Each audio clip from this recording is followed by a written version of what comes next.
Hii ni Icon TV na mimi ni Elia Msike. Leo tumepata wasaa mzuri wa kutembelea ofisini kwa Sheikh Ponda na tutazungumza mengi sana ambayo yanahusiana na maisha yake binafsi, hali ya nchi kwa ujumla, lakini pia pamoja na mambo mengine mbalimbali. Watu wengi wanapenda kusema dini na siasa ni kama haviendani, na hata tumesikia pia kuna wakati viongozi wa kiserikali wakitamka kwamba usichanganye dini na serikali au dini na siasa. Hili kwako unawezaje hasa kwenda na dini lakini pia kwenda na masuala mengine ya kisiasa? Siasa ni katika hizi tunazoishi. Kwa mfano nchi ambayo tunaishi hapa Tanzania, hii sio taifa la Kiislamu wala sio taifa la Kikristo wala sio taifa la dini nyingine yoyote ile.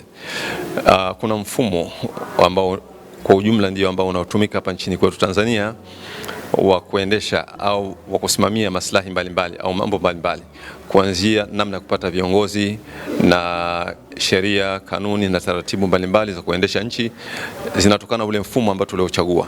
Mfumo huu sio mfumo ambao ni Kiislamu.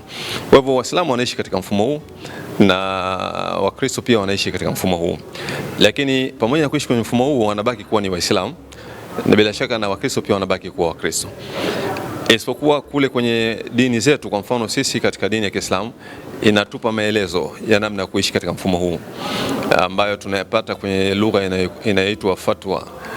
Fatwa katika Uislamu inatoa ufumbuzi katika eneo ambalo kuna utata wa mazingira kama haya, ambapo kwa mujibu wa fatwa zilizopo katika dini yetu ya Kiislamu, Waislamu wanaruhusiwa kushiriki katika siasa hizi zilizopo kwa kuzingatia utaratibu au maslahi yaliyopo pale.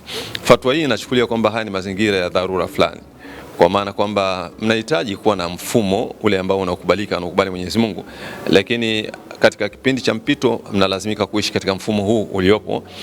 Kwa hivyo hii fatwa inachukulia haya mazingira ni mazingira ambayo ni ya dharura, na Waislamu wanatakiwa washiriki katika mazingira haya kwa maana ya kuchagua viongozi watakaosimamia mambo yao katika mazingira haya, lakini vile vile wao wenyewe pia vile kushika zile nafasi za uongozi katika mazingira kama haya. Kwa hivyo ni kweli kwamba hatuchanganyi dini na siasa, kwa sababu tunaposhiriki tunashiriki kwa mujibu wa zile kanuni zilizopo. Sisi wenyewe tunabaki kuwa na dini zetu.